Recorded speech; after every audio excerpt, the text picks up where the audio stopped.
I wonder if there's anything more explicit, anything more clear, anything more beyond doubt, or maybe even anything more important in the Torah, prophets, and Psalms than Yahowah's name, that he has but one name, and that his name is important. Kirk, if I were to press you for ranking by importance that which is contained in the Torah, could you find anything more important than Yahowah's name? Well, for so many reasons, but no, that's absolutely, that was my high point. Just knowing his name that started my journey to the covenant. Yeah. And does he state his name infrequently? 7,000 times. Oh, 3,500 times, I think, around approximately 35 or more hundred times his name is associated with his children's name. He says, shout it from the rooftops. Yeah. My children know my name. Yeah. They delight in my name. Yep. Let's see, he wrote a tablet in stone with his own hand. Didn't the first and the third statement that Yahowah wrote and etched in stone with his own hand, didn't the first one introduce himself by God and said that if you have an association with a God by any other name, you're not going to exist. You ain't one of mine. You're going to cease. You will cease to exist. Sure. Yeah. So you've got that for starters, and then what did he say in the third statement that he etched in stone? What is something like, if you negate my name, if you in any capacity, which would be changing it to Allah, for example, that is unforgivable. Isn't there only one unforgivable sin in the entirety of the Torah, prophets, and Psalms? Yeah, you can't come back from that.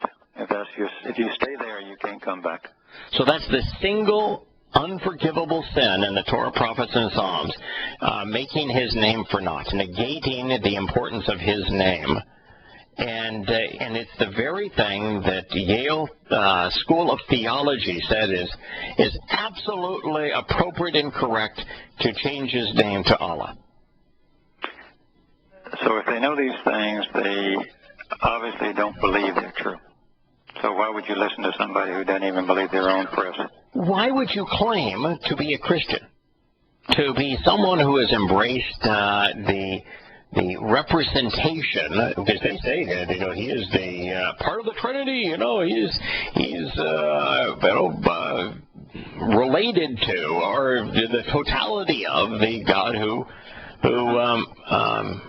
inspired the Torah, prophets, and Psalms. Right. And that God said explicitly, etched it in stone, that it is an absolute, unforgivable sin to make my name for naught, which is precisely what these theologians have done.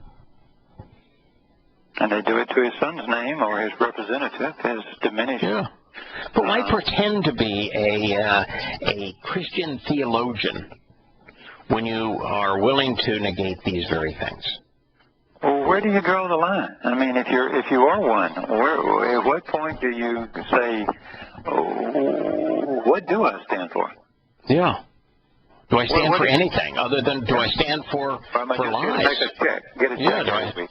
Do I stand for, since I'm in a politically correct institution, do I stand for promoting lies? Do I stand for indoctrinating and deceiving people? Is that what I stand for? Well, that was the little epiphany I got last time we talked. I mean, it was on Galatians 2:5. This is so obviously wrong. Right. That you have to embrace the line. You have to know you're embracing it. When you embrace it, now most of us are just tugged along by the toe, the undertow. I mean, because we get swept up in it. But these are the people that know. Oh, there is a 0% chance that a theologian working at Yale University doesn't know that the first statement that God etched in stone is, and I quote, "I am," which is Haya, Yahowah. your Elohim, your God, who delivered you from the crucible of Egypt, out of the house of bondage and slavery. You know, do you think that there's any one of those who doesn't know that Yahweh used his name there? That doesn't know that it wasn't Allah? If they did know, they got every what am I trying to say, lexicon and all, you look it up and there, then it says, and it'll say Lord, but then it'll say in parentheses, Yahowah. Right. So, I mean, you can't. I am Yahweh your God. I'm not Allah your God. No. I am Yahweh your God. Right. I'm not Jesus your God. I ain't Buddha your God. No. I ain't Yale your God. I ain't political correctness your God. So the position of the theologian is wholly and completely errant. It's like the meeting that I had with Jerry Falwell so many years ago, where I went and said, why don't we just start with God has a name, and his name's not Jesus. God has a name, and it's not Christ. God has a name, and it's not God. God has a name, and he only has one name, and yet every Christian translation, we'll put that in quotes, has replaced his name with a title that he ascribes to Satan. Why would anybody lift up a Christian Bible and claim that it's the inerrant Word of God, as you do, Mr. Falwell, when they have changed God's name 7,000 times? It's Yahweh. And it is an unforgivable sin to do what you're doing. That's the third statement. It doesn't say, thou shalt not take the name of the Lord thy God in vain. It's not what it says. You shall not negate the name of Yahweh, your God. For those who negate, who make for naught the name of Yahweh, your God shall not be forgiven. Wow. I mean, it's so obvious. So, you were saying, how can there only be several thousand people on the planet that may know this? And how can the truth be that narrow a path?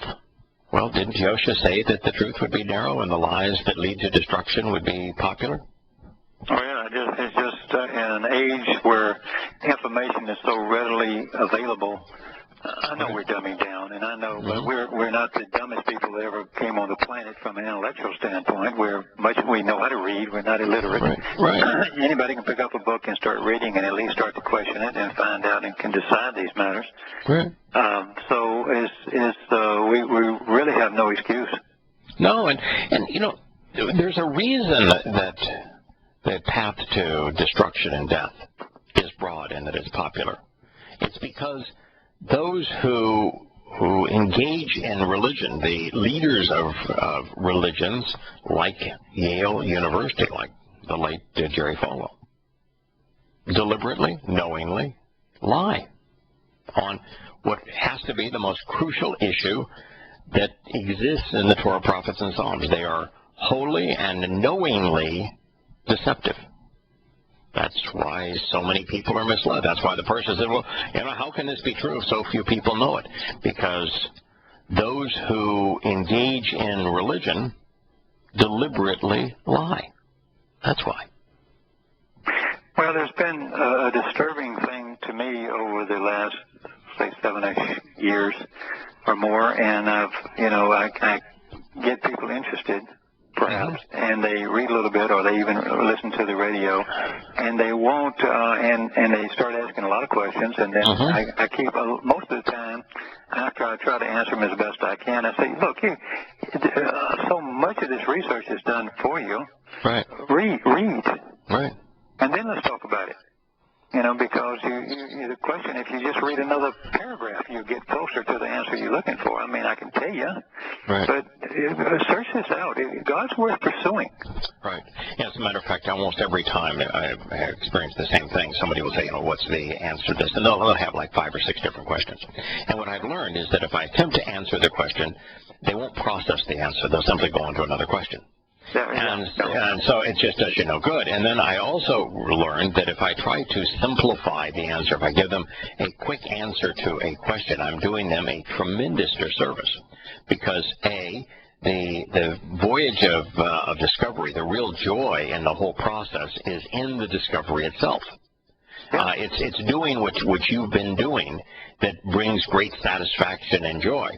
But beyond that, it's one thing for you or I to summarize what Yahowah said.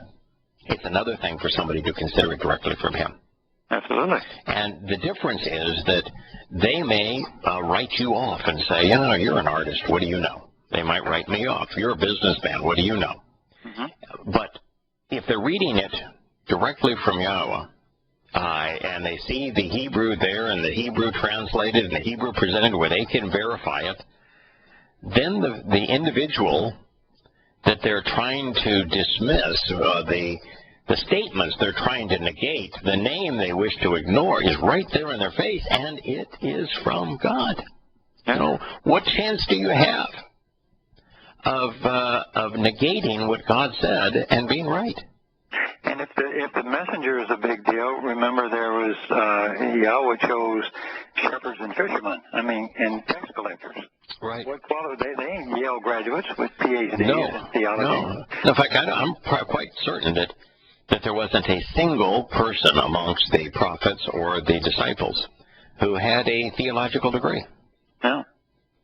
So why is it that men think that men with a theological degree are somehow qualified to speak for God when God never chose one of them and chose very simple, common, working individuals? Mm-hmm. Doesn't that tell you everything you need to know about who you ought to trust? I should tell you it ain't the messenger, it's the message. It's the message. Go read the message. Go read the scroll. Right. It boils down to this realization. There is but one God. God has but one name. If you do not know his name, you do not know him. That does not mean that you know him if you know his name. Satan knows his name. But you've been introduced. But doesn't have a relationship with him. Mm-hmm. But 100% of those who are part of Yahowah's covenant family, who know the terms and conditions of the covenant, know and love Yah's name. So, Kirk, I don't think it's any wonder that Yahshua said in the second, we've talked about the first statement in stone, I am Yahowah, your God. I am Yahowah, your God. And he concludes that first statement by stating that you will cease to exist with any God other than me. Mm-hmm. Then in the third, he says that the negation of my name, the belittlement of my name, is an unforgivable sin. And he specifically says, my name, Yahowah, is an unforgivable sin. So in between the two, here's the second instruction that he etched in stone. And it says that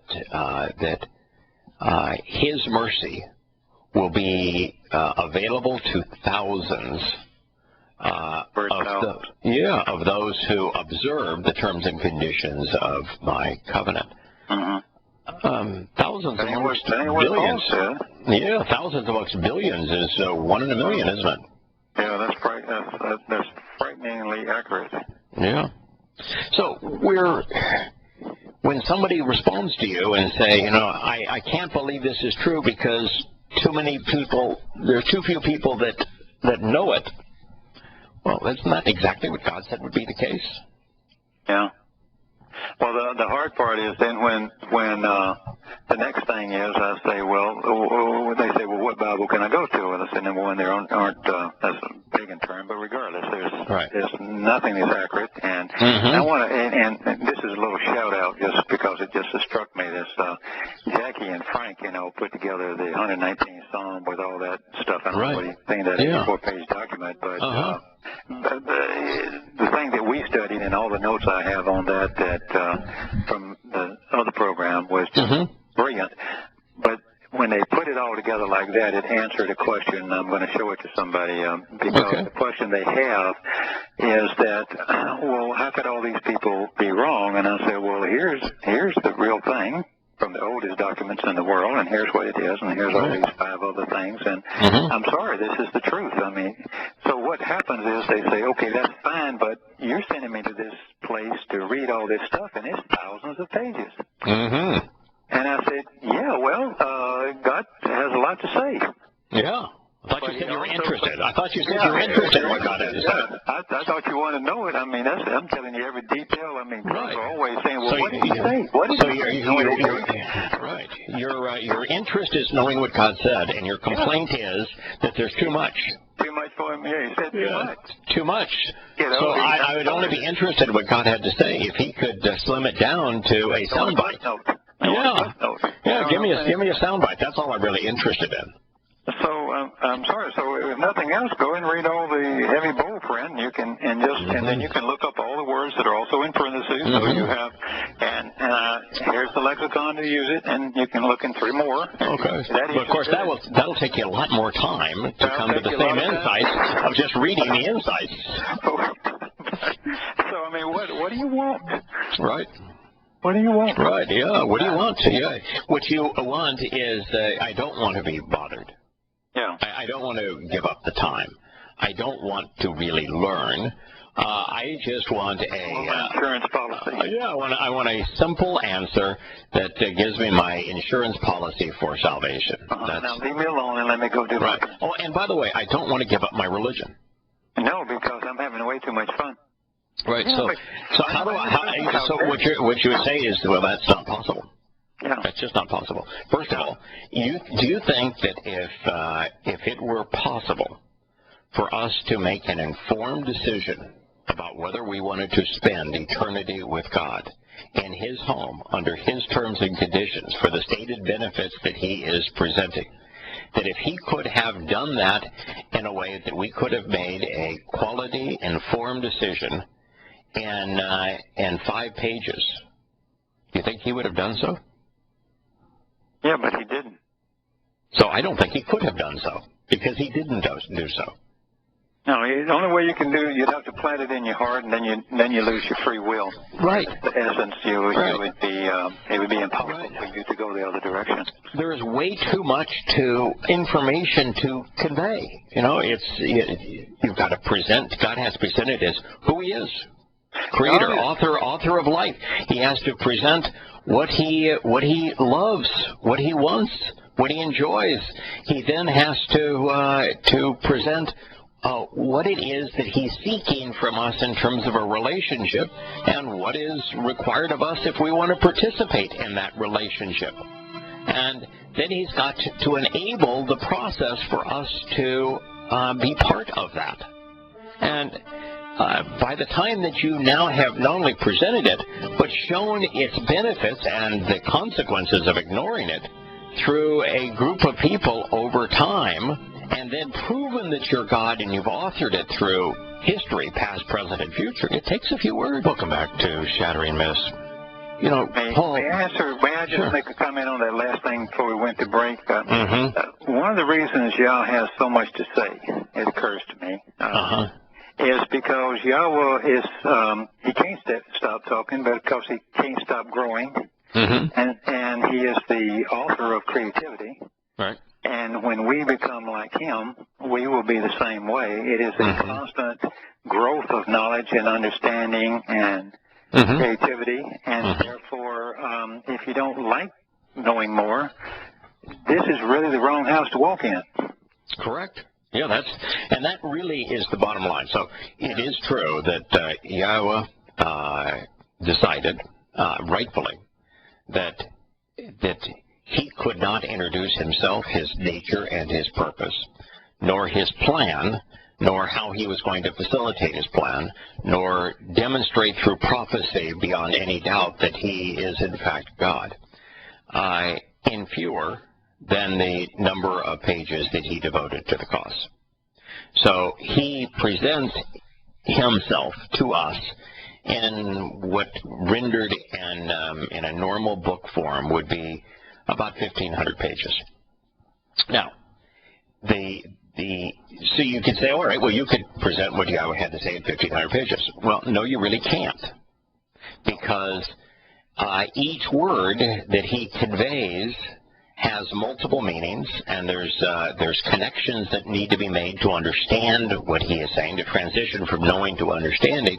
And there's a discussion on how you go about determining what the word means and what the various tenses and stems and conjugations and moods convey that don't exist in other languages.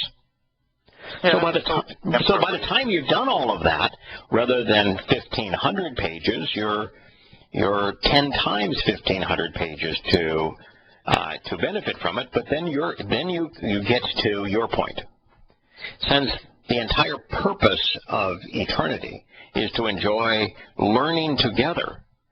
If you want a shortcut, if learning isn't fun for you, if you look at 1,000 pages of learning as a burden as opposed to a source of fulfillment and joy, then you'd hate heaven anyway. Why would you want to go? Why would anybody want you there? Yeah. I mean, it's just a simple little thing like when you were talking about all it means to lift yourself up and to puff yourself up and all that. Mm-hmm. And you start with Yahweh's name that starts with a letter that is the hand reaching down to lift you up.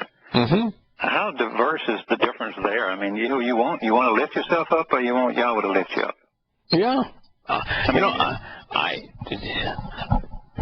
I'm quite confident that Yahweh is fully able to lift me up. He promises to do so. He is utterly trustworthy and utterly and completely capable.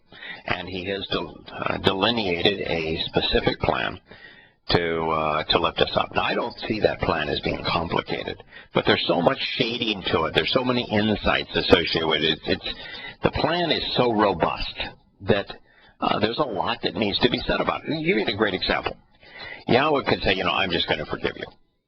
Yahweh could say, I'm just going to make you immortal. But if he is going to be just, and he says, that I don't want to be associated with lies. I don't want to be associated with those who change my name. I don't want to be associated with those who would lead people away from me. And I am perfect, and I don't want to be associated with imperfection. Now, the only way that he can be trustworthy, just, reliable is to have a specific plan whereby he is able to be consistent with what he has promised, be absolutely just, not be capricious in any way, and resolve these issues for individuals. And so he conceived a plan to do that, where he himself would pay the penalty. But if you don't know how he did it and why he did it and understand that he did this so that you accept the way that he did it, it's not of any value to you. And yet if he doesn't present it, then he's just capricious. Then there is no basis for the relationship. That's why the story is long. Yeah. The relationship's simple. He's dad. We're his kids. We inherit all that he has to give. The model is based upon family. It's simple. But to understand the means to it, the terms and conditions of it, the reason for them, why we should not believe human pontificators like these at Yale, like the Christian theologians that signed this document, that's complicated. And so God takes the time to explain it to us.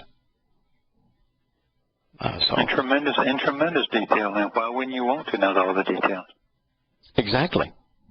Yeah, why not? I would want to know it. I want to know it. I find all the detail. I find the path that he has presented and how he has created a plan where he can be completely just and not the least bit capricious, and yet forgive me for things that I have done, still being true to who he is, to be as marvelous as his analysis of how human institutions mislead. I mean, I find that equally stimulating. Absolutely. And I find it interesting that he takes the time, like a loving father, to say, if you pay attention to what I have to say and you apply it, the good things are going to happen. And if you reject what I have to say, or worse, you corrupt what I have to say, bad things are going to happen. Absolutely. And why is it So that it only takes a generation or so before the people who actually got it, like the children of Israel, right. And then all of a sudden they run right back to Mizraim, or they run right back to Babylon. Right. I mean, it seems such a short period of time. Maybe I'm oversimplifying it, but it just, how does it lose its power in a generation? Yeah, I think it gets right back down to the fact that humans seek power. They seek control. Yeah. And the surest and fastest way to impose control over others is religion. The second is politics. And politics and religion are really go hand in hand. And in most countries, they're one and the same. But the reason that you find a generation going astray so quickly is because there are manipulators who seek power, who seek control. And throughout time, the most effective way, the surest and fastest way to get control over people is to indoctrinate them in a religious mantra and to integrate that religion with the politics so that the whole society is conditioned by it, and where rebelling against it becomes extraordinarily difficult, and it's extraordinarily easy to go with the flow. That's society throughout time. Are people just predisposed to be religious? I mean, because you can't have a divinity of a king unless there's a religious entity telling you go worship him. So they have to work in harmony to do this. And it seems it doesn't matter what continent you were on or what century you were in. That's the format that they all use. Yeah. Do we just gravitate to religion? No, I do not think that man is predisposed to religion, but I think that mankind has been conditioned to be religious because throughout time the consequence to those, at least in the temporal way, who were not religious, who, if you oppose the religions of Rome, they crucify you. Yeah. If you oppose the religions of Roman Catholicism, they torture you. And so the human cost, the pain associated with opposing religion was extreme. Oh yeah. And the other side is that since the God was always associated with religion through that indoctrination, that people who were living hellish lives that were being imposed by the religious and political entities, that were living miserable lives, sought relief from that, some escape. And since there was no escape in this world, they looked to hope in the next world, and the religious that were controlling them gave them that hope. As false as it might have been. So that's I think is the basis of it, is that throughout time, corrupt individuals have made rejecting, not to capitulating to whatever the prevailing religion was, and it's changed throughout time, extraordinarily painful. And so to get along, to avoid the pain, to avoid the torture, most people simply acquiesce because they don't have enough courage, enough backbone, enough personal gumption, enough personal responsibility to take responsibility for their own soul. I think that's it. Yeah, it's just, but you have to find somebody to torture people. I mean, it takes a lot to boil somebody in oil, like the English used to do. We didn't have any problem in America finding CIA operatives willing to torture people. The Roman Catholic Church found no problem. Muslims find no problem recruiting people to impose torture. And what typically happens is that even young children will torture. We see it all over in the Islamic State. When there is a reward for applying the torture, and there is a grievous, painful punishment for not imposing the torture, most anyone will do it. The tests that were done in psychology departments in universities in the 1950s and 1960s actually had people come in and apply painful electric shock to individuals. And what they found is that the vast majority of people are willing to do it. Would do it. Yeah, absolutely. The vast majority of people will do it. And if they're given authorization to do it, if they're told there's a justification for doing it, they'll do it. You know, people typically go along to avoid being rejected. And so that's why there are so few.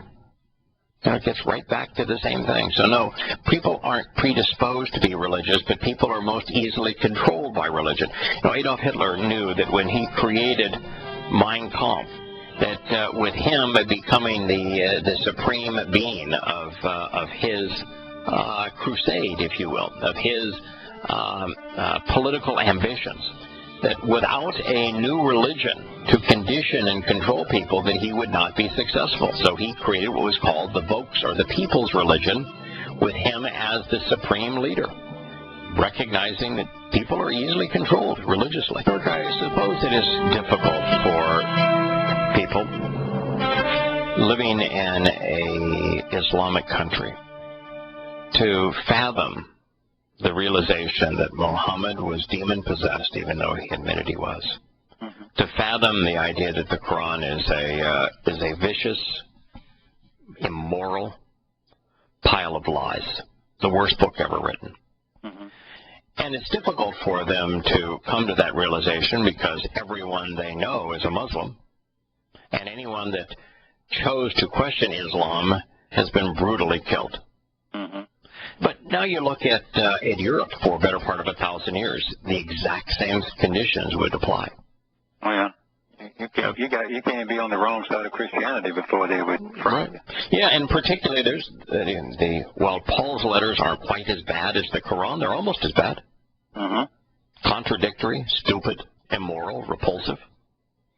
So you've got a society though that just goes along to get along. Now, in today's world, you can assail Christianity if you're an academic and you're in an academic environment based upon the lies of the religion, and that's considered okay. But you can't assail Islam and any politically correct institution, which would include every university. And if you're born in America, during our lifetime, it would be almost impossible for you to fathom the fact that Christianity was a pile of lies. And it would be because everybody you knew was a Christian. And anybody who took a different point of view, like the McCarthy hearings, would be labeled a communist and prosecuted, right? Right. And if you went to a small town in the Bible Belt of America and publicly announced your animosity to Christianity, good luck getting a job. Good luck getting out of town. Yeah, good luck getting out of town.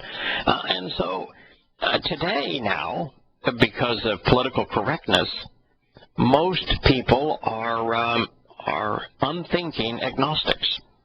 Young people are primarily unthinking agnostics. They haven't got a clue. And they don't even have an ability to process the information that God said in a reasonable or rational way. They've been deprived of reason. And if you look at religion and politics, patriotism and politics, it's all designed for people to say and believe the same thing and to automatically reject anything that is opposed to it, or contrary to it. So when you talk to a religious person about what God had to say, they automatically reject you. Yeah, that's the frightening thing. They just look at you like you're a demon. Right. Because they can't process the information. It's both of these things cause people to lose their ability to be reasonable. If you look at the bumper stickers on cars and the people that are still bragging about the fact, boasting about the fact that they voted for the Obamator. And you just say, what part of the last 6 years did you miss? Mm-hmm. It's religion and politics, patriotism, render its victims dumb and blind. That's the issue, and it's why Yale can, under the credibility of its name, can publish a pile of absolute lies. But this is not a question of, is there some credence to what they're saying? They're saying exactly the opposite of what's true. And it'll be published in major periodicals, and there's not a single person that can process the fact that, deal with the fact that it's all false, or hold Yale accountable. Yeah, it'll be used throughout all the divinity schools, though. Yeah. Well, I mean, it has power. Yale has power and divinity stuff. Yeah. And one of the things that's really interesting is that if you go all the way back to the promotion of the lie, Adam Weishaupt recognized that the single most important place for him to establish his new religion, which was the religion of the enlightened, which is today known as political correctness, socialist secular humanism, was divinity schools. He says if we can get academia to make it difficult for people to think rationally, and then can promote our view through seminaries, then we'll end up in absolute control, because there will be no one who will be trusted who will argue against us. Yeah, well, that's why there's a Rhodes Scholarship. Yes, it's universal. To get back to the university so we can indoctrinate you to pitch this deal. Universal.